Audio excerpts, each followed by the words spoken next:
So I'll say something about the various religions of the world. We want unity. We all want peace, we all want unity, so I'll say something about that later on. It's also because people generally celebrate festivals on Sundays, today is the day when, at least at Bhaktivedanta Manor, they celebrate Diwali. Has anyone heard of Diwali before? Quite a common. It's also known as Deepavali, which means a row of lamps. So I'll say a little bit about that as well.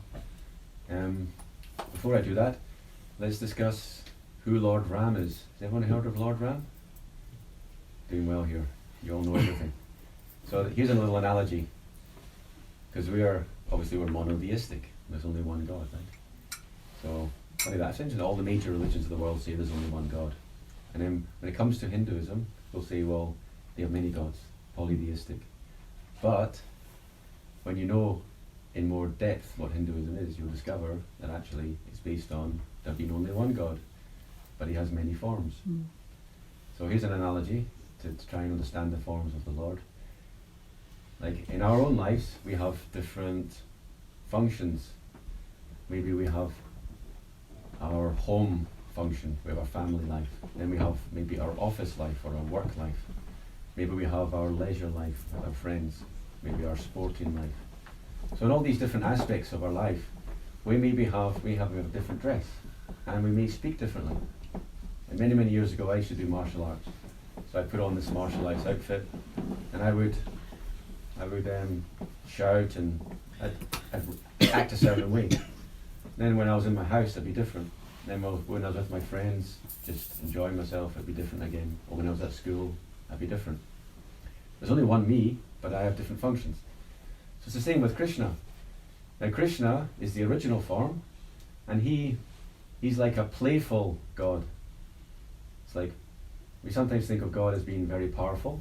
That's one aspect of God. But then there's the playful side of God. So Krishna, he likes to play. He has his friends. He has his cowherd friends that he herds the cows. And he has his gopi girlfriends. He has his mother and father that he loves, and they love him. And so forth. Now this is going on. This is the main feature of the Lord, is Krishna. But then we have another form called Narayan. You probably heard of Narayan. Narayan has 4 arms. He's more awe and reverence. He's like the king. He's the king of his planet, which is known as Vaikuntha. So that's the same person, but in a different role. Krishna's like God at home, and Narayan's like God in the office. Then we have Lord Ram. So we'll say a little bit about Lord Ram today. He has a greenish complexion. Lord Ram, his mood is to show the perfect example of how to live. So in order for there to be peace in the world, we have to follow duty. And there's a word in Sanskrit for duty, it's called dharma. You heard this word, right? Dharma. It literally means that which sustains the essence of an object. And Prabhupada, the founder of Hare Krishna, he said, for example, wetness is the dharma of water. If you try and separate wetness from water, you can't. It's no longer water. Sweetness is the dharma of sugar. So what's our dharma? Well, we're created as part and parcel of Krishna. Our dharma is to serve Krishna. And when we do it, we become very happy.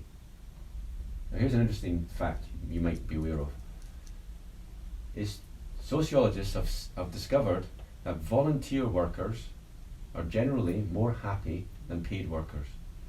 That's a bit contradictory, you would think, right? Because if you work and you get paid, that's something extra. But actually, it's the opposite. So why is that? Because we have a nature, our intrinsic nature is to serve. So when you do volunteer work, you're in touch with your actual service, your service nature, so you're more happy. Now, the question may arise, who do we serve?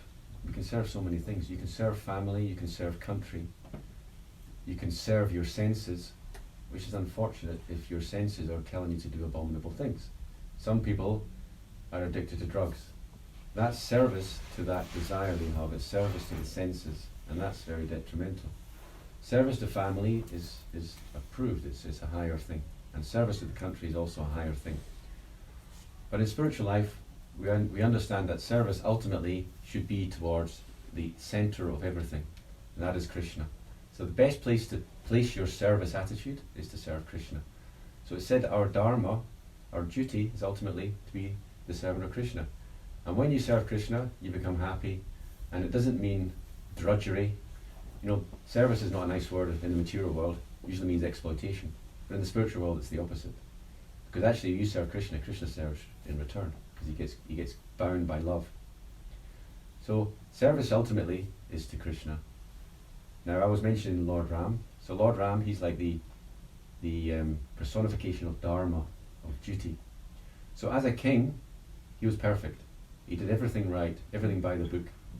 As Krishna, he just plays. He breaks rules and he plays. But Lord Ram, he does everything by the book. And the book is called Scripture or Shastra. So we can learn from Lord Ram, learn about how to behave nicely. So, as I mentioned, today is Diwali, known as Deepavali. Deepavali means a row of lights. So what it actually indicates the homecoming of Lord Ram.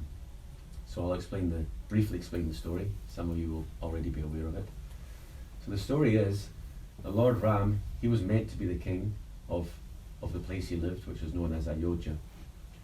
But due to a palace intrigue, his brother Bharat was made the king. What happened was Bharat's mother, she was influenced by an envious person, so she had a plan to make her son the king instead of Lord Ram. And so what she did was, previously the husband, or her husband, had given her a boon because she'd helped him in battle. He'd been injured and she'd nursed him. So he felt indebted. So at that time she said, I will ask for my boon sometime when I need it. So that this time came. She decided she wanted her son to be the king. So she said, remember that boon? And then he said, yes. So then she said, I want you to banish Lord Ram to the forest for 14 years and make my son Bharat the king. Now this was devastating to Dasharat, the father of Lord Ram, because everyone loved Ram, and all the citizens, they all were devastated to hear this news. And even Bharat, who was meant to be the king and became the king, even he was distraught because he had so much love for his brother. So what happened was, Ram went to the forest, and Bharat, he did the duty. He said, for 14 years I will just do this. I will be the king. But actually he took Lord Ram's shoes, put them on the throne, because he was subservient always to Lord Ram. So in that 14-year period, lots of dramas happened. Now there's a lovely devotee, he lives in Watford. I live in Hemel Hempstead. He lives in Watford, and he's a famous author, and he's written the translation. He didn't translate it, but he's written a Ramayana. Ramayana is the story of Lord Ram, and he's also written the Mahabharata, which is the story of Lord Krishna with the Pandavas. He's a famous author. He's one of the, actually, if you go on Wikipedia, he's one of the, he mentions 6 famous converts to Hinduism in the United Kingdom, and he's one of them. So he's quite famous. Anyway, he lives in Watford, so I'm friends with him. He's written a lovely book called the Ramayana. If you haven't read the Ramayana, I recommend you do so. So what happened was, when they went to the forest, there was all kinds of things going on. Now Lord Ram, he's a prince, he's a kshatriya, so he has a bow. He's famous for his fighting prowess. So many demons were attacking and he was killing them. But then one thing happened, this little pastime happened. What happened was, one of the demons was sent by Ravana. Now Ravana's he's the bad guy, the main bad guy in the story. So he lives in Lanka, and Ram's in India. So what happened was, in Ayodhya. So what happened was, Ravana sent someone called Maricha. And this Maricha, he had special powers. He could imitate Lord Ram. So what he did was, first of all, he appeared as a golden deer. And this golden deer was very, very attractive. And Sita's the wife of Lord Ram. She was so attracted, she said to Lord Ram, go and get that deer, so beautiful and so attached. Ram said, no, don't go. She said, it's a trick. But Sita insisted. So Ram, he decided, okay, you will go after this deer. So he went after this deer. And then it turned out the deer was, of course, Maricha. So Ram, he killed this demon who was faking, pretending to be a deer. But just as the demon was dying, he called out and imitated Lord Ram's voice. And he shouted out, Sita, Lakshman, help me. Lakshman is the brother of Ram. The three of them were in the forest. So when Sita heard this, she was very distressed. Oh, Lord Ram's in danger. And she told Lakshman, go and help your brother. But he said, no, this is a trick. But she was so insistent that he decided, okay, so he created a little circle and said, don't leave this circle. This will be protected. So he went running after the deer and after Lord Ram to see what was happening. And at that time, Ravana, he's the main bad guy, remember? He took the form of a Brahmin and he went begging, and he came to Sita and said, he's begging alms.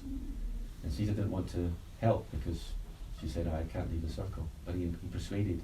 So as she tried to leave the circle, he grabbed her and flew off to Lanka. So he captured Lord Ram's wife. It's a long story. Lord Ram had, with the help of the monkeys, he had lots of monkey friends. They went searching around, and one particular monkey called Hanuman, he's the chief of the monkeys, he found Sita, and he came back to Lord Ram and explained where Sita was. And then the whole army of monkeys, they went to Lanka, and there was a big battle with with Ravana. And Ram killed Ravana. And that was now 14 years had passed. So it was time to go home. So today is Deepavali. That is the time when Lord Ram returns to Ayodhya. And he was then made the king. So I'll tell you a little bit about that part of the pastime. It's very interesting. Why all the lights? You'll see, very common at this time, that people they light, have little lamps in their homes at Deepavali time. So what happened was, when the citizens of Ayodhya heard that Lord Ram was coming home, they all lit lights and they decorated the whole city. It's like a homecoming. You know, when you're flying in a plane, you need your landing lights, right? So Lord Ram is going to come on an aerial chariot and he's going to land, so they've made the city all nice and bright. But here's a little funny part of the story.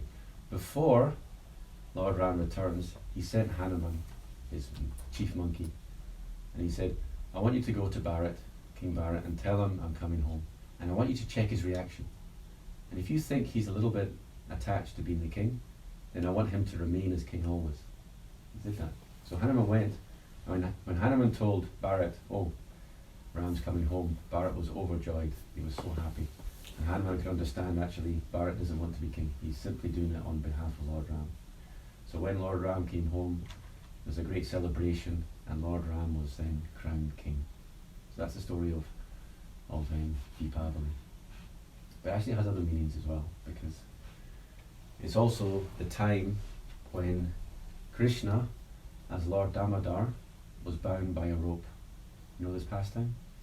Where actually there's lots of special occasions in the calendar, in the Vaishnava calendar.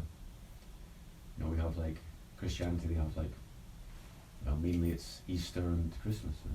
There's so many different incarnations of Krishna, and we celebrate the appearance days, and also some of the great teachers, their appearance days and their disappearance days, we celebrate them. So there's one of the Lord Damodar. He is a little bit like, you see Laddu Gopal here, this black little baby Krishna with one hand open. This is a very common form of Krishna. It's Krishna as a baby, and he eats laddus, lovely sweets. So you see that one of his hands is raised up.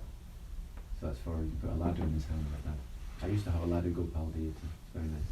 Anyway, this is Krishna as a baby. So Krishna as a baby, he was playing around. He was tied by his mother, because he was mischievous. He was tied to a wooden grinding mortar. And this lovely pastime, I won't go into the details, but for a whole month, you'll find if you go to Hare Krishna temples, they sing a song, special song to Lord Damodar, and we'll hopefully do it today. We have this plan to do it. And what they do is they also offer lamps to Lord Damodar. And it's really glorifying the lovely, intimate, loving exchange that Lord Damodar has with his mother and also with Radharani, both mentioned in the song that we sing. So the idea here is that the word Dhamma means rope and Udara means belly. So Krishna's been tied up because he's mischievous. And you know that when you have little children, if you chastise them and they start breaking down and they start crying, it looks really cute, right? And you feel really sorry and you give them a cuddle and you say, oh, it's okay, it's okay. So it's like that with Damodar. He starts to cry and he starts to rub his eyes, and it's just really, really cute. So if you want to know what cuteness is, well, you have to become pure and see Krishna's cuteness, because he can do cuteness like no one else can do. So that's Lord Damodar. So I'll go into other things. As I say, because I was liking all these lovely pictures, forms of Jesus, I thought I'd say something about Christianity and some of the other religions. So we have our teachers. Has anyone heard of Bhaktivinoda Thakur? Okay, few of you have. Okay, Srila Prabhupada, you all heard of Srila Prabhupada, these pictures here. He's the founder of the Hare Krishna movement. He took it from India to the West. His guru is called Bhaktisiddhanta Saraswati, and his guru is called Gaur Kishore Das Babaji, and his guru is called Bhaktivinoda Thakur. So Bhaktivinoda Thakur, he's like the great spiritual master, grand spiritual master of Srila Prabhupada. He was also the father of his own guru, Bhaktisiddhanta Saraswati. So he's a famous personality, and he made some interesting predictions. He said, the time will soon come when all the religions of the world will merge under the principle of kirtan. What we were doing is chanting, right? This chanting is called kirtan. So what he said was, kirtan will become the principle of all the religions of the world, and the sectarian element will vanish. And if those religions that don't want to, or those people that don't want to be universal, they want to be sectarian, then they will just disappear, and we'll have a unified religion. And so chanting Hare Krishna, Krishna Krishna, Hare Hare, Hare Rama, Rama Rama, Hare Hare. That is actually the essence of religion. So we see Christians. There's an interesting statement in the Bible. It said, where two or more Christians come together and chant my glories, then I am present. This is, God is present where Christians talk about God and Jesus. If we glorify God, then Jesus or God is present. So it's the same in all religions. The essence of religion means to glorify God. So you can do it through singing hymns. You know, lots of people on Sundays, they go to church and they sing. Not so many now, unfortunately. But they go to church and they sing and they praise the Lord. Praise the Lord, right? This is called kirtan, glorifying the Lord. So it can be done in so many different ways. So the Muslims, they do it their way. Christians do it their way. Hare Krishnas do it their way. So many different ways to do it. So ultimately, the principle, we try and be scientific. See, the Hare Krishnas, we like to say, and it's true, that we are scientific. So everything we do is based on science. But it's a spiritual science. So there's something very interesting about spiritual science. It goes beyond the intelligence, which means those that don't believe in anything beyond the intelligence, they're not going to understand it. They're going to think it's just myth. Because, for example, material science, it works in this material energy. And this material world is a world of duality. So if you look at anyone who knows physics, knows it's all about duality, positive and negative, electron and neutron, north pole, south pole. Equations, you know, they're all to do with number systems which are based on logic. Logic is duality, true and false. It's all based on duality. Then there's another reality which is beyond that. That's the spiritual world. It's where there's duality and monism at the same time. They all come together. So it's called the world of spiritual variety.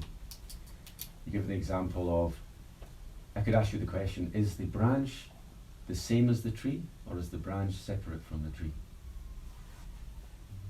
Would you say branch is a distinct thing from the tree, or the branch and the tree are one? Are they one or are they different? What would you answer? One. Both. It's part of the tree. Same, both, different, or both? See, in a sense it's different, and in a sense it's the same, right? So both answers are correct. I'll give you another example. Ice and water, the same or different? It's both. How you want to look at it? Here's one, the milk and the cow. Well, actually, the milk is from the cow, so the milk kind of embodies the cow in a sense. So these are some examples. So this is called oneness and difference. And in Sanskrit it's called achintya bheda bheda tattva. And all the philosophies, spiritual philosophies, can be understood in this overarching philosophy. So the Hare Krishna is quite small in this country, but we have very big philosophy, and we make very, very big claims that all the other religions, they can fit nicely into this overarching philosophy. And practically speaking, I notice it, because if I talk with devotees, they're able to discuss religions and compare religions. But I find when I talk to people who are part of other religions, that some of them are very, it's the only way. You know, they say this. They can't discuss, we'll discuss both books. You know, there's only one book we talk. We only talk about one book, and that's the only book, and that says this is the only way, and then that's the end of the story, and you can't really go further. Yes. I've lost friends through that. Yeah. Christian friends who don't want to talk to me because they think I'm worshipping Satan and stuff like that. That's quite intense. Yeah. Yes. The good news is, and we're seeing it, things are changing. It's gradual. It takes centuries. I mean, what was happening in Britain 500 years ago? I don't know the history too well, but you'd be finding Protestants and Catholics were probably burning each other on the stake. That's what was going on. It was over, I would consider, relatively minor differences. Not like, I mean, they both believe in Jesus and all that. They've got the same book, pretty much so. Maybe one's interpreted one way, one's a different translation. It's not a big deal, but it's like, it's life and death for some people. This is what happens. And we even have, if you take, for example, when the Hare Krishnas, which they started just late 60s, early 70s, the Hare Krishna movement came to the West. I have friends who, disciples of Prabhupada, and when they used to chant Hare Krishna on the street, people would spit at them. Things like that were going on, or people would get into fights. Very dogmatic. But now it's changing, very much changing. The yoga scene is getting bigger. The world is becoming more global, which means different people from different religions are living in the same countries, and we're forced to kind of get along with each other and become more broad-minded. So, for example, there was a time when the official church doctrine would be Hare Krishna is just out and out demonic, bogus. There's no other way. But you notice these people are now starting to soften. The Christians are softening their approach, and they're giving more and more respect to other religions. And we see it happening in all various religions. And there's one religion which has taken a little bit longer, and that's Islam. There's still a very extreme element in that, but there's also a moderate element there. So we're seeing things are gradually changing. And what's going to happen is, it looks like this is going to happen, the kind of dogmatic element is going to drop, and people are going to be more rational.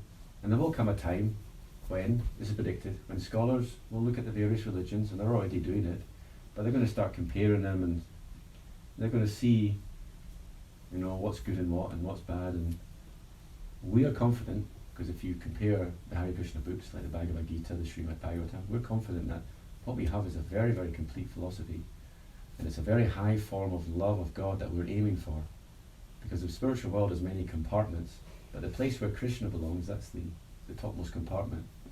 So we're very confident that we have all the answers. So we're very, in this country we're quite a small group, but we have some very, very powerful books, a very powerful mantra, Hare Krishna. So we're like, you know, we've got good weaponry here. But it's not a battle ultimately, it's ultimately we come to a common understanding. So there's this what's known as interfaith. You can start comparing religions, and in this way the barriers kind of drop, and then the common elements, like most religions, you know, they all have life is sacred, you know, they don't, whether it's Islam or Christianity or Hare Krishna, it's like, you don't want to kill the baby in the womb, life is sacred, marriage institute is sacred. There's so many things in common. We're fighting against materialism. Materialism is what's really destroying this world, ultimately leads to war. If you look at any war, it's due to selfish interest. If we have Krishna's like the sun, we're like rays of the sun. If we're all rays of the sun, and we put the sun in the center, then we're all ultimately connected to each other. That's universal brotherhood. You talk about humanity, common humanity, right? Actually, we extend humanity to animals as well, and to plants. everything with a living, all living souls, they're all equal. Ultimately should be given the same respect. Now they're evolving in consciousness through transmigration, through reincarnation. But ultimately, they're all coming to the platform, ultimately of human beings. This is considered the best form of life for realizing the Supreme. It said, Atato Brahma Jigyasa. When you take a human form of life, use your brain to find out about life, not just, you can live like eating, sleeping, mating, defending, that's what animals do. Humans do it as well, but there's more to it than that. You can actually think about what is greater, and ultimately we want to practice what's known as Bhakti Yoga. Yoga is a big word, and there's bodily yoga, hatha yoga. I remember going to Raja Yoga class. It was like, I kind of had to fix my mind upon this little spot here, and it was a nice experience. But ultimately, where does yoga end? Yoga, the word yoga means to connect. So, who or what are you connecting to? So Hare Krishna, there's one of our books is called The Topmost Yoga System. And it's very beautiful because it tells you that as you practice yoga, ultimately the topmost yoga system is devotion to the Supreme Spirit, and that you understand that you're not this body, that we're infinitesimal spiritual sparks, like rays of the sun, or like sparks of the fire. And then we connect to the original fire, the source, and that's our natural home. So through practice of Bhakti Yoga, which is what we're doing, we chant Hare Krishna, and we offer our food, and we read the books, that's all Bhakti Yoga. We're actually connecting to Krishna. And then as you connect to Krishna, you'll see Krishna operating in your lives. Does that make sense?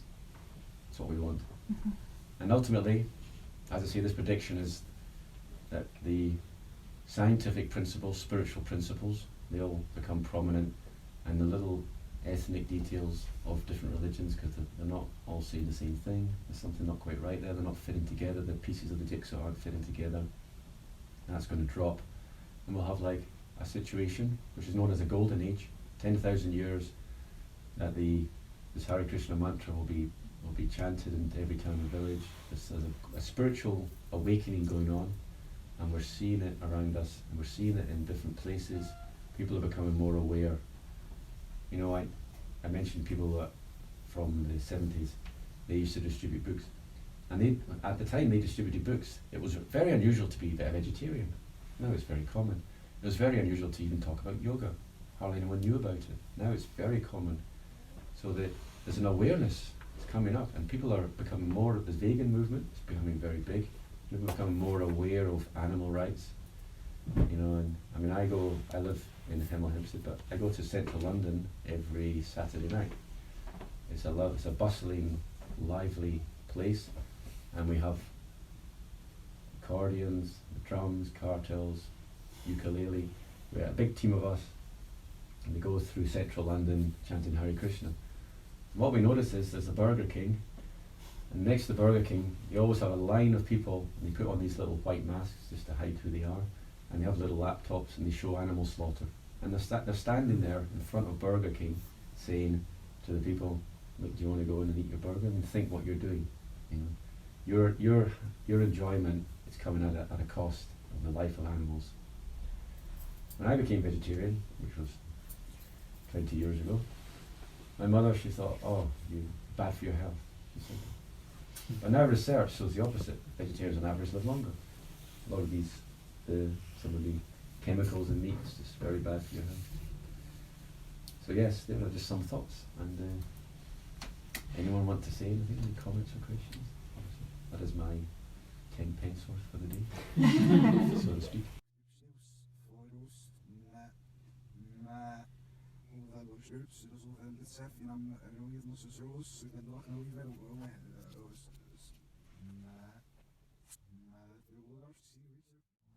Reality is interesting. I mentioned this Achincha Beda Beda, things are one and different. It's quite interesting if you look at the teachings of Srila Prabhupada. He mentions that ultimately everything's ultimately spirit. So, for example, we talk about dull matter. He said actually it's just very, very covered consciousness. Ultimately, consciousness pervades everything. And so the idea that something has no consciousness, actually just means it's so covered it's practically zero, but it's actually there. Because ultimately, consciousness is the basis of everything, and the opposite of being unconscious or being less conscious is due to material covering. So when you, I just thought I'd mention it because you mentioned that you felt your t-shirts were alive. Yeah. Well, in a sense, Yeah. living force is all around us.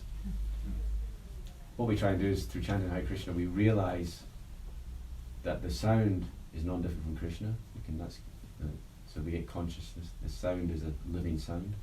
We learn consciousness in the heart, the super soul in the heart, which is the four-armed form of Krishna, is within our heart. When we get this conviction about things, we understand, well, who's giving that conviction? It's because there's a super soul. Krishna's in our hearts. He's always with us because he loves us. So when we hear the truth and we think, that is the truth, that conviction is Krishna within the heart confirming what we've read in the book or what we've heard from the spiritual person. It's confirmation. So yeah, when you have these moments, what exactly your that thing was, I can't say what it was. You know better than me. But yeah, it's pointing us in a direction, going beyond our everyday world, going for that, aiming for something higher than that, which ultimately, Krishna is the source of everything. Everything we want to ultimately get every experience to connect it to Krishna. Jai. How are we for time? We've got loads of time. Yeah, we've got 10 minutes if anyone wants to ask. The way you described people waking up struck me as the opposite of what other faiths can say, Ragnarok and the end of times and that sort of thing. All right. The sense is felt opposite from Mhm. that. Everyone has the chance to wake up rather than stand on the gate and either fall or rise. It's just something that struck me with what you said. I like that. I think it's good that we shouldn't have to live in fear rather than and have the opportunity to walk towards the light rather than be tested whether you're good enough for it. Mm-hmm. Does that make sense? I think I'll tell you something else. Going back to, I mentioned last night, right? So last night we were chanting Hare Krishna, and there's a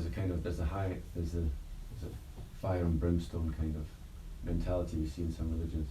So there was a man, and he was there, and he had this big placard, and it said something like, either be saved or go to hell. It's one extreme or the other. And it's fear-based religion. I'm not saying it's ultimately wrong, but it's fear-based. And next to us there was a Muslim, they had a book stand, and he was like, he didn't like that we were there. And what he said was, he didn't like women dancing. He said, well, we just do not, it's a religious thing. He didn't like it. He thinks women shouldn't dance. And once again, it's a very, I can understand where he's coming from. In Islam, it's like women are kind of covered, they're very out of the way. But at the same time, when it comes to central London, well, everyone's dancing already and they're drunk and dancing, so we're not actually making much difference. But when it comes to devotional acts of devotion, dancing is just it's part of the process. Prabhupada said to transcend the material body, he said one time he said three ways: dancing, chanting, and playing musical instruments. And I'll tell you a story of Srila Prabhupada. Before he came to the West, he had a disciple, maybe even a couple. One of them remembers that for 3 days he was chanting, playing instruments. He was chanting non-stop for 3 days. It's amazing. I mean, how could you do that? Not eating, not sleeping, but he was in trance. Because this chanting that we do, we do it maybe half an hour, but we should make it our life. And the more we do it, we'll actually come to have a trance experience, something deeper. We can experience Krishna. And here's what happened. One of the disciples, he said, he saw Prabhupada dancing. He wasn't actually called Prabhupada at the time. He got that name later. He dancing, and he had these a garland of, I think it was kadamba flowers. And this person was amazed at the fragrance, and also you could see that they were bigger than anything that he'd ever seen before. They weren't from this world. And then he asked Prabhupada, I'm paraphrasing, I don't remember the details, he asked Prabhupada, where did this come from? Prabhupada said, he was crying, he said, I saw Krishna and I went to touch his feet and he disappeared. And it seemed that this garland, it hadn't come from this world, it's come from like some spiritual world, and it had this beautiful fragrance, and it was like, it wasn't nothing of this world. Anyway, the point I'm making is, religion's happy, and it's not about scaring people. I mean, fear-based religion, it has a place. Because if someone's doing bad stuff, you can scare them. Like we have this thing, you know, if someone is violent, you go to prison, so you scare them. Fear-based religion, it has its place, but religion ultimately is love-based. And it should be ultimately love-based. I have fear, but it's self-imposed. It's not given by an arbiter. If I do something wrong, then I feel bad for it, and that gives me fear that I'm going down a slope that I shouldn't be. Yeah, that's what I like. It's that's a about good, personal yeah, it's a responsibility. conscience, and it's a good thing.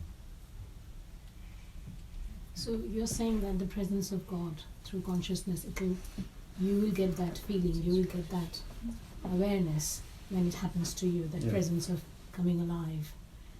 So it will happen. Yeah, it happens when we chant Hare Krishna. That is what's meant to happen, Mm. and it will happen. And for people, it does happen, and lots of people it's happened to. We have our Oh. moments, you know.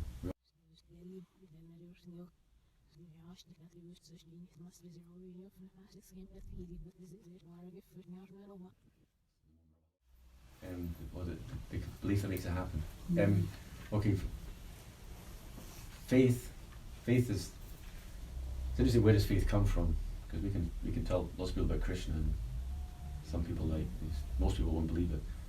I mean, faith. It says, according to Scripture, faith comes from what's known as Sukriti. We do unknowingly do spiritual activity. So, as devotees, if we have bhakti in our hearts, when we meet other people and we talk to them about Krishna, they benefit spiritually, and that gradual over can take lifetimes. It comes to a point where they believe. So faith is coming from that Sukriti. So what makes us get an experience? Well, it's about, and faith is one of the things. If you don't chant with faith, you're not going to get the experience. You have to believe in what you're doing. Generally, I mean, you can get special mercy. Faith is required. It is our currency. You know, how do you purchase? Faith is the currency by which we advance spiritually. You know, in Bhagavad Gita, there's one purport. Prabhupada says, our advancement our advancement of faith is advancement of spiritual life. It's the same, the two things. But you also get your little taster. You know, when someone wants to sell your product, they maybe give you a little sample, free sample. So the same in spiritual life. Sometimes people come because they get a free sample. They have an experience. Like maybe they see a devotee and something. I know a person. He was taking drugs at a rock festival, and he saw devotees, and he saw the non-devotees, and he was like, non-devotees, they had little horns, they're like demons, and the devotees were like angels. He had this experience. I mean, we all have experiences. Sometimes, I mean, we all have our reasons. Why are we here today? There's something. Some of us are just curious, but some of us, many of us, probably most of us, actually believe there's something that caused that. Some people have had an experience. So, like when I joined, I had an experience. I played a tape. Devotees gave me a tape of Hare Krishna music, and I went into trance listening to the tape. So that was it. I was sold out. I knew, it's a real thing, you know. So it's the spiritual energy. It's called the Bhakti Shakti. Krishna is the source of all energies. He has a devotional energy, and when that devotional energy enters your heart, you become a devotee. And when more enters your heart, you come to the platform of prema, pure love of God. It's known as the Hladini Shakti or the Bhakti Shakti. It's the love potency of Krishna. It enters our hearts. And the way to do that is we call out to Krishna, Hare Krishna, we chant the mantra. We're calling out for mercy, and that mercy comes. You'll see this mercy, all religions of the world, they talk about the mercy. They don't use the same words that we use. But you talk about the spirit enters you, or you pray and you have an experience. And it's the same thing. Thank you. Thank you.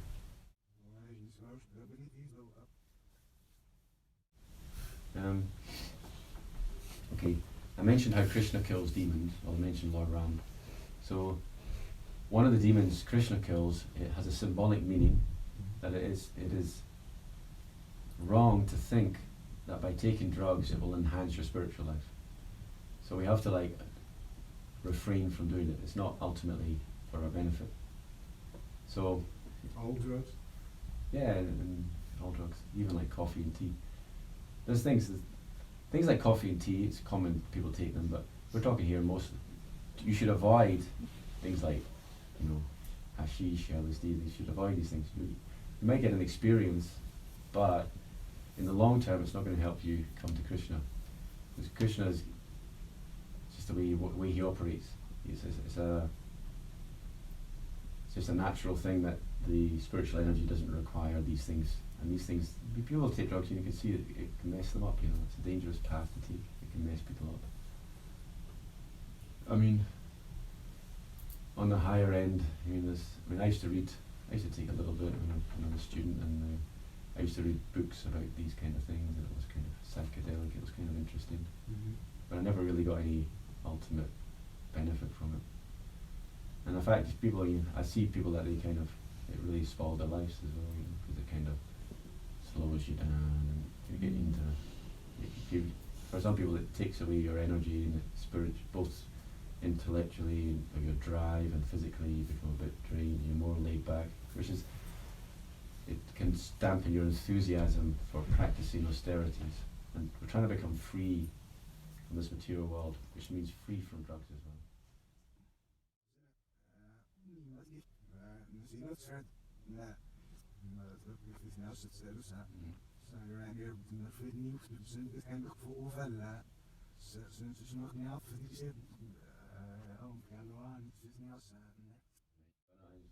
Some are more mind expanding, more like the philosopher's type of drug, or the spiritual experience.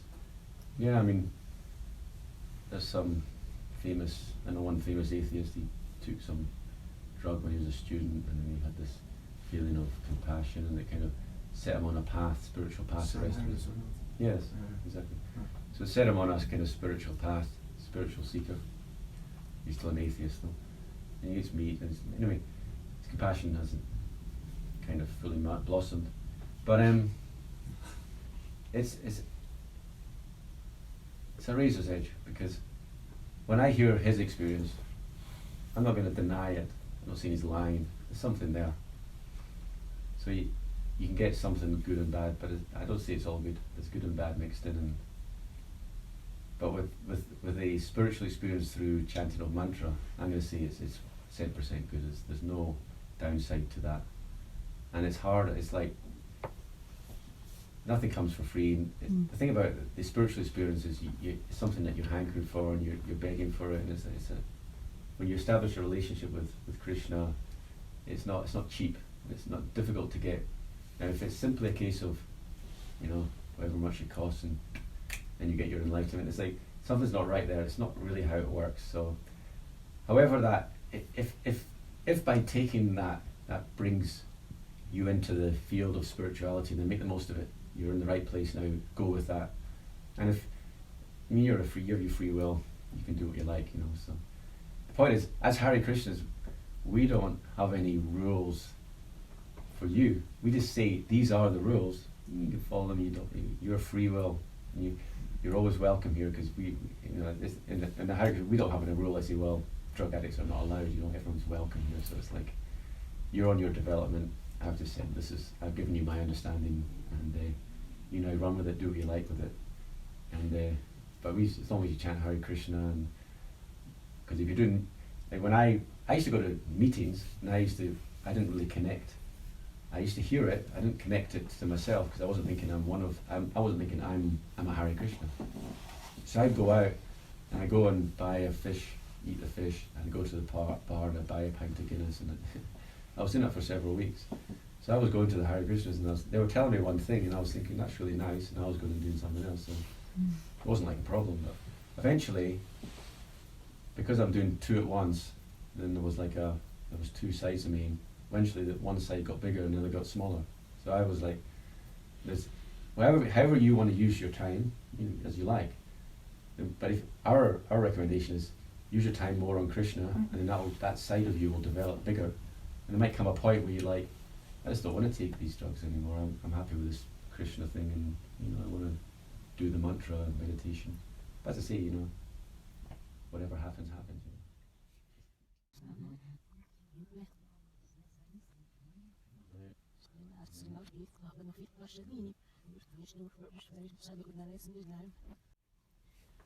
Okay. Well, the Bhakti is the Bhakti is the Shakti. I guess it's like, Einstein, he said E equals mc squared, right? Matter and energy are interchangeable. Ultimately, when you look at reality from the Hare Krishna perspective, it's simply there's the source of energy, Krishna, and all these energies.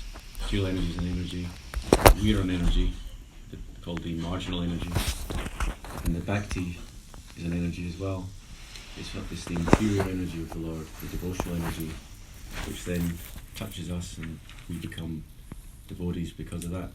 So what I notice is, I mentioned the Bhakti Shakti, it's not something you won't find it in every page of the book. You find it in a few places. I can show you a few parts. Yeah. You won't find it in the Bhagavad Gita, the actual term Bhakti Shakti. You'll find it in some books here and there. It's just there. But one of our acharyas called Vishwanath Chakravarti Thakur, he talks about the Shaktis a lot. But generally, because you can look at it from the almost like scientific, what's going on here, or you can be living the experience. You see, of the two, the living the experience is the prominent aspect of Krishna consciousness, which is why when one becomes a pure devotee, one may even not know that Krishna is God.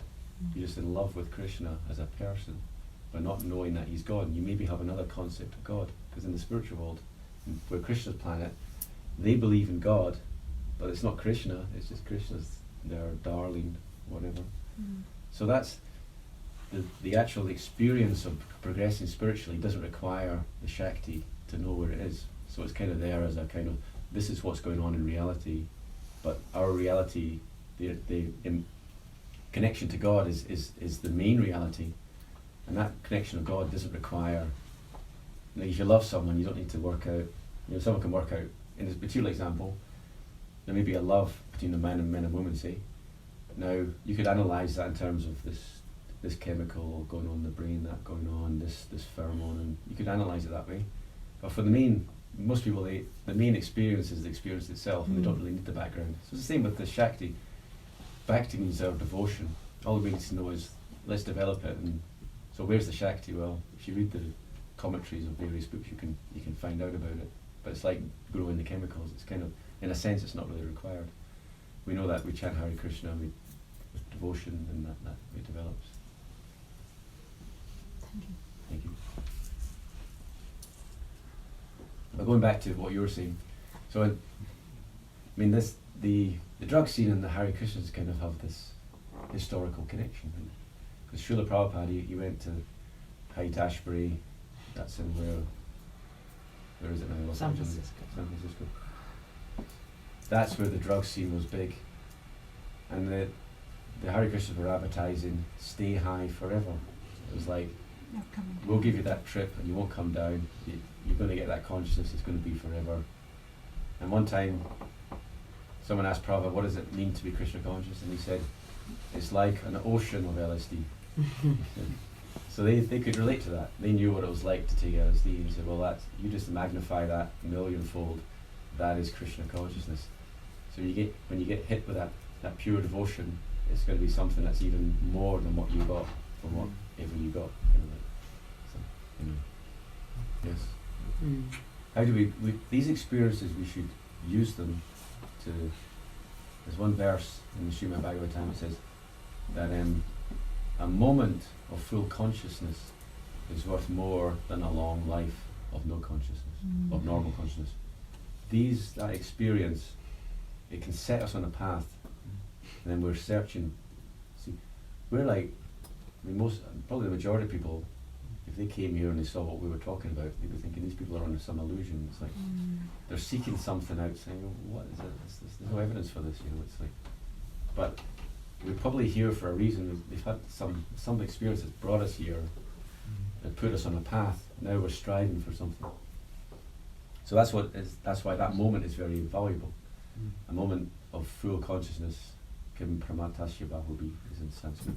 A moment of full consciousness is worth more than a whole long duration of life. Yeah, think about it. When you read what happens when you become spiritually advanced, then you become awake, and you also become compassionate to others. Yeah. And your whole mission becomes, I want to help others. And when people that have that mood of help, well, I want to help others, they become properly situated in this world. Because it's the selfishness that we have, which is very difficult to get rid of, that egotistical selfishness which makes us look after number one. That's kind of what's making our trouble. And we have to break down that barrier. And compassion is one of the key elements of someone who's spiritually advanced. So, yeah. Jai. Oh. I think it's a question of discipline of chanting, discipline of meditation, discipline about vegetarianism, discipline about bhakti and service every day, any moment.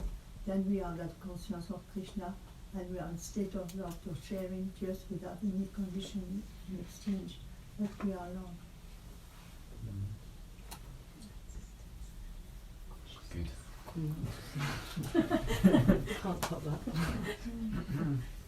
Yeah, discipline. Yes. It's good. I like to taste. I like to be disciplined. Mm-hmm. We have our moments. We can fall, not be so disciplined, but when you control yourself and you discipline yourself, you can accomplish a lot spiritually. The challenge is to be compassionate with yourself when you haven't been as disciplined. I think Yeah. that's another fate of the. You don't be. You have to be nice to yourself. Harder. Some people, it's like all or nothing. If I can't practice to the standard I want, and give it up altogether, yeah, that's your own worst enemy. When you have that attitude. Because in our scriptures they say, you know, if you fall off the path, you just pick yourself up, carry on. That's what you do. Shall we do some more chanting? Jai. Go Prabhupada ki Jai. Govinda Das Prabhu ki Jai. Yeah, is that right? Canterbury on one. Namam Vishwaram Anantarupam Rasakundalam Gokule Brajamanam Saram Satchidanandrupam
Haribol.